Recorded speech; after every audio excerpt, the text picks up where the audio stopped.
Hello and welcome friends. आज हम लोग पढ़ेंगे एलिमेंट्स, कंपाउंड्स एंड मिक्सचर्स। तो उसके अंदर हम आज पढ़ने वाले हैं, आज का टॉपिक है टाइप्स ऑफ सब्सटेंसेस। मतलब सब्सटेंसेस के बारे में भी पढ़ेंगे और उसके टाइप्स हैं, टाइप्स के भी टाइप्स पढ़ेंगे और उसके भी टाइप्स पढ़ेंगे, उसकी डेफिनेशन हर एक की हमें मिलेगी। तो सब्सटेंसेस बेसिकली होते क्या हैं? सब्सटेंसेस डिवाइडेड होते हैं प्योर सब्सटेंसेस में और इम्प्योर सब्सटेंसेस में। उसके टू टाइप्स होते हैं, प्योर एंड इम्प्योर। अब प्योर एंड इम्प्योर, जो प्योर सब्सटेंसेस हैं वो फर्दर क्लासिफाइड होते हैं एलिमेंट्स एंड कंपाउंड्स में। ठीक है, तो एलिमेंट्स क्या होते हैं? एलिमेंट, अब प्योर सब्सटेंसेस क्या होते हैं? ऐसे सब्सटेंस जिन जो एकदम सेम पार्टिकल्स से बने होते हैं, सेम एटम्स एंड मॉलिक्यूल्स से बने होते हैं, मतलब उसके अंदर कोई इम्प्योरिटी नहीं होती है। तो जो प्योर सब्सटेंसेस होते हैं जैसे एलिमेंट्स एंड कंपाउंड्स, तो एलिमेंट्स जो होते हैं उसके सारे पार्टिकल्स जो होते हैं, मतलब एक एलिमेंट, सपोज यहाँ दिया हुआ है example salt, sugar and gold also. तो जो सॉल्ट है, सॉल्ट पूरी तरह से उसके जो एक एक पार्टिकल है वो सब आइडेंटिकल है, मतलब सेम है। आइडेंटिकल मतलब सेम होता है।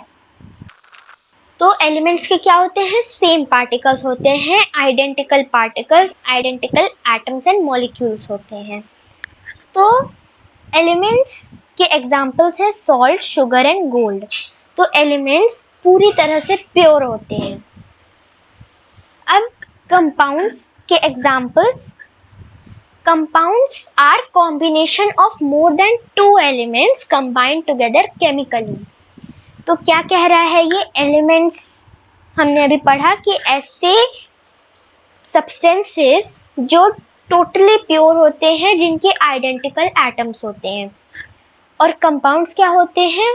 वो कॉम्बिनेशन होते हैं more than two elements, one element नहीं हो सकता, more than two elements, two या फिर more than two elements that are combined together chemically in a fixed proportion, in a fixed amount. For example water, water मतलब H2O। तो ये जो H2O है ये कॉम्बिनेशन है हाइड्रोजन एलिमेंट का और ऑक्सीजन एलिमेंट का।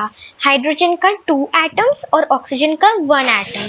तो इनको जब कंबाइन किया जाता है chemically in a fixed proportion, तो वो बना देता है वाटर, जो कि एक कंपाउंड है और वो एक प्योर सब्सटेंस भी है।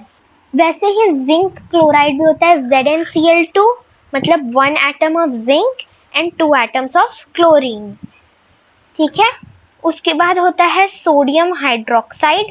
सोडियम यानी Na और हाइड्रोक्साइड मतलब ऑक्सीजन और हाइड्रोजन का कॉम्बिनेशन, मतलब NaOH। तो वो बनाता है सोडियम हाइड्रोक्साइड। अब हम लोग पढ़ेंगे इम्प्योर सब्सटेंसेस, जिनको हम लोग अदर वर्ड्स में मिक्सचर्स बोलते हैं।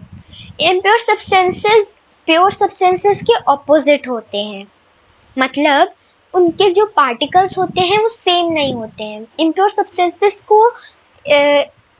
किसी भी प्रोपोर्शन में मिक्स कर दिया जाता है फिजिकली। जैसे हम लोग उस प्योर सब्सटेंसेस के जो कंपाउंड्स उसके अंदर हम लोग उसको केमिकली मिक्स कर रहे थे, कंबाइन टुगेदर केमिकली। कंपाउंड्स को कंबाइन टुगेदर केमिकली कर रहे थे, तो वो प्योर सब्सटेंस बन रहे थे। पर इम्प्योर सब्सटेंसेस में हम लोग उसे फिजिकली मिक्स करते हैं, तो उसके अंदर जो उसके सब्सटेंसेस होते हैं वो अपनी प्रॉपर्टीज को रिटेन करते हैं। तो इस तरह से इम्प्योर सब्सटेंसेस की डेफिनेशन हो गई। अब इम्प्योर सब्सटेंसेस फर्दर क्लासिफाइड होते हैं होमोजेनियस एंड हेट्रोजीनियस मिक्सचर्स में। तो जो होमोजेनियस मिक्सचर्स हैं वो क्लियर होते हैं, ट्रांसपेरेंट होते हैं, स्मूथ होते हैं। For example salt and water, sugar and water. तो अगर मैं आप लोगों के सामने सपोज एक ग्लास रखूं, दो ग्लास रखूं जिनके अंदर मैं वाटर रख दूं, पहले ग्लास के अंदर मैं सॉल्ट मिक्स कर दूं और दूसरे ग्लास के अंदर मैं सैंड मिक्स कर दूं, तो अगर मैं आपसे पूछूं कि कौन सा पानी का ग्लास क्लीन है और आपको वो पीना है, तो आप कौन सा लोगे? होमोजेनस मिक्सचर, यानी सॉल्ट एंड वाटर वाला मिक्सचर, क्योंकि बाहर से आपको वो क्लियर दिख रहा है और सैंड एंड वाटर वाला मिक्सचर आपको बाहर से इम्प्योर दिख रहा है, उसके अंदर इम्प्योरिटीज दिख रही हैं, तो आप लोग होमोजेनस वाला लोगे, होमोजेनस मिक्सचर लोगे। तो अब आपको आई थिंक क्लियर हो गया होगा, क्लियर, ट्रांसपेरेंट एंड स्मूथ, ऐसे मिक्सचर जो बाहर जो इम्प्योर होते हैं और बाहर से देखने में क्लियर, ट्रांसपेरेंट और स्मूथ लगते हैं। और हेटेरोजीनियस मिक्सचर्स, हेटेरोजीनियस मिक्सचर्स जो ट्रांसपेरेंट नहीं होते हैं, जो क्लियर नहीं होते हैं, जैसे वाटर के अंदर चॉक मिक्स कर दिया तो फिर हमें वो बाहर से दिखेगा कि वो वाटर है, वो इम्प्योर है। तो आई होप आप लोगों को इम्प्योर सब्सटेंसेस के बारे में क्लियर हो गया होगा। यहाँ पर एक इम्पॉर्टेंट चीज है, एलिमेंट्स फर्दर क्लासिफाइड होते हैं 4 पार्ट्स में। एक पार्ट होता है, तो एक पार्ट होता है मेटल्स, दूसरा नॉन मेटल्स, तीसरा मेटलॉइड्स एंड चौथा नोबल गैसेस। तो ये जो 4 कंपोनेंट्स हैं, इसको मैं अपने नेक्स्ट वीडियो में एक्सप्लेन करूँगी डेफिनेटली, और आप लोगों के सारे डाउट्स क्लियर हो जाएंगे। तो metals, non metals, metalloids and noble gases. Bye friends.